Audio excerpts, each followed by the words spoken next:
Tafuta mbinu ya kutoka matesoni. Kuna mambo mengi. Kwa nini Mungu ametupa somo hili? Kuna mambo mengi. Jambo la kwanza ni siku za mwisho. Kamata Biblia yako vizuri. Ni siku za mwisho. Siku za mwisho Biblia ilishasema katika siku za mwisho kutakuwa ni eneo ambalo litakuwa limebeba magumu mengi sana. Nikisema magumu maana yake mateso mengi sana.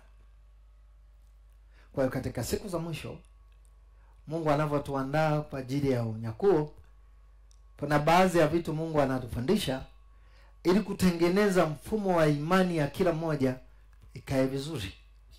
Nilichotaka tuanze kujenga msingi cha kwanza. Sikiliza. Andika. Ukiingia kwenye teso usibabaike. Mbinu ya kwanza. Ngoja niwafundishe kitu cha ajabu sana.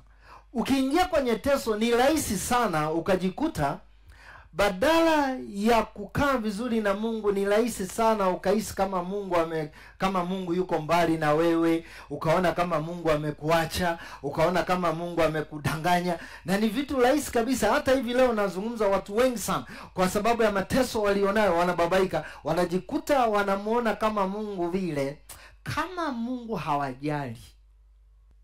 Angalia kitabu cha Yeremia. Bwana Yesu asifiwe sana. Angalia mistari michache kitabu cha Yeremia sura ile ya 15. Nianze mstari ule wa 10 mpaka mstari wa 11. Nitaruka nitasoma mstari wa 15.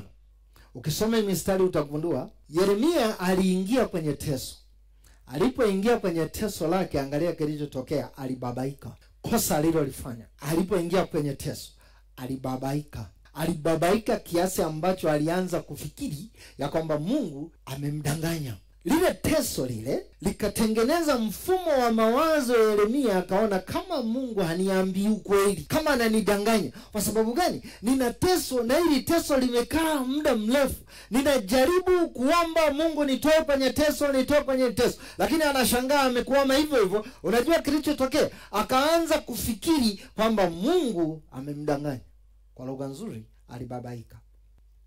Watu wa Sumbawanga, Mungu hakumwambia kwamba wewe, kwa sababu unalalamika na namna ninavyokuona unavyohangaika, mimi nitakutoa kwenye ile teso. Hakumwambia nitakutoa kwenye teso. Alimpa mbinu. Mbinu ya kwanza alimwambia nitakutia nguvu. Kwa lugha nzuri alimwambia tulia.